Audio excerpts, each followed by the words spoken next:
Hi friends, this is your pal Scott Garibay, and today I want to talk about Critical Role, and I want to ask the question, is it possible for a Critical Role Conqueror to emerge? A live action play group who comes up and says, you guys are done Critical Role, we're taking your slot, right? So I think the answer is yes. How would it happen? Well, actually, I think Critical Role is now in the position of the Republican Party. The Republican Party has no possibility of being beat by the Democrats. The Democrats are in shambles. They're literally fractured.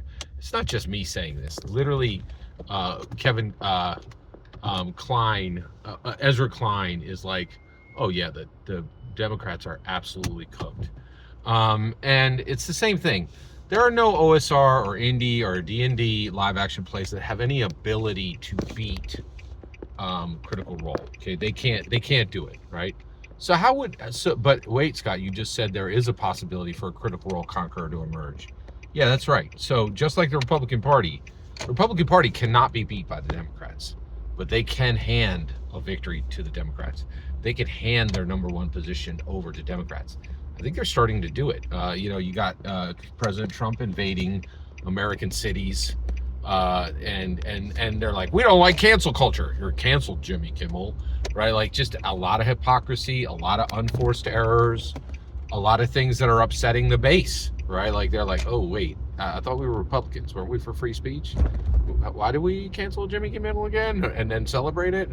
Seems like a like textbook cancel culture move, right? And you're like, aren't we for like, well, wait a second, don't we literally own long irons and short irons so that we can push back against the government, but the government is invading cities? What, like, government forces like U.S. Army and like U.S. Marines? Like, wait, do we have actual U.S. soldiers in U.S. cities? Why again? Or like, a lot of unforced errors. Same thing with Critical Role. They can cock it up so bad that they just hand their number one position to a new live action group. How would they do this? Well, repeating the old, and never doing anything new. Is that happening? I think so. Let's dig into it. Okay.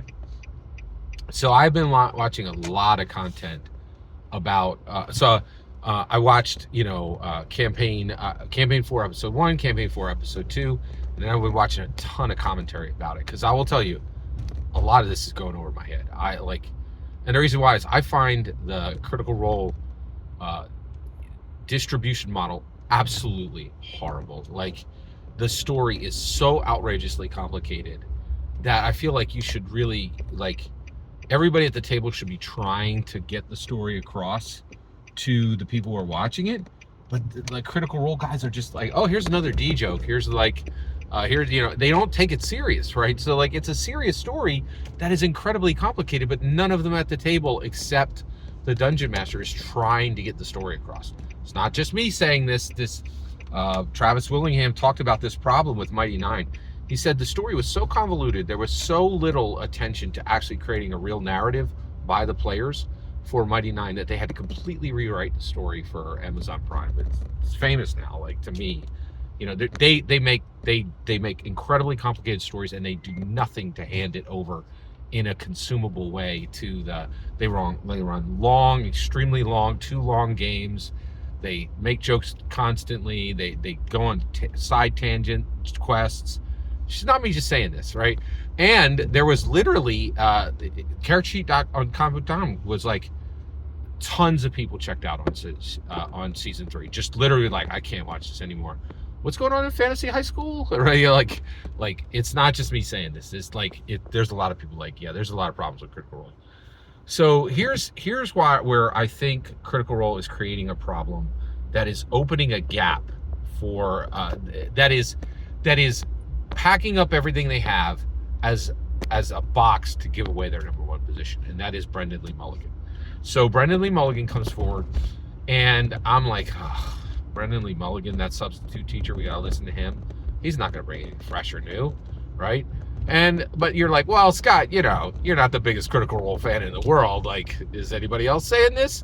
Literally, the fans are saying this. So I watched a short, right? And I'll link it below, right? And so in the link, in this short, this huge critter, like just absolute fan, is like, oh, well, it's Brendan Lee Mulligan. So you know what the villain's going to be. And I was like, what? What is the villain going to be? Right? And she's like, it's Brendan Lee Mulligan. So the villain is always capitalism. It's always fascism. I was like, oh my gosh. And then I was like, oh my gosh, that totally vibes with what we've seen in Campaign 1, in Campaign 4, Episode 1, and in Campaign 4, Episode 2, right? And then she says, and then the critter says, I love it. Of course you do. You're a Democrat, right? Like, and so like, of course, and you know, I'm like, of course you do. Democrats love to hear again that Trump is a fascist, right? Like, just can't get enough of it, even though it's exactly why you got crushed in the 2024 election, right? Just trotting out the same tired, ridiculous, ineffective lines, right? And just like, and it's the same thing, like, and you're like, wait a second, Brendan Lee Mulligan is actually a really good dungeon master. He couldn't possibly bring in politics into his game. He's absolutely bringing politics into his game. I watched his interview with Adam Ruins Everything, that guy, and they just, like, it was just a big old Democrat love fest, right? They're like, oh yeah, we both hate Trump. Let's trot out the same tired, repetitive, ineffective lines that tell us, that tell the rest of the world we are condescendingly contemptuous toward anyone who is on the right, right? Exactly like Ezra Klein said, is the biggest problem in the Democrats, right? Like, so, you know, so yeah, I think, and I was like, the moment she said it, I'm like, oh my gosh, she's saying this as a compliment, but it's totally true. And it's what will make sure that they're going to pack up. I think Critical Role is in the new business. They don't know it, of packing up their #1 position, putting it in a box, putting a bow on it, and getting ready to hand it to a new Critical Role Conqueror, which is interesting. Every single word you just heard in this video is my humble opinion. Nothing more, nothing less. The important part is when I get to hear your humble opinion, when you get in the comments and send your traffic. Please consider subscribing and have a fetch millennium.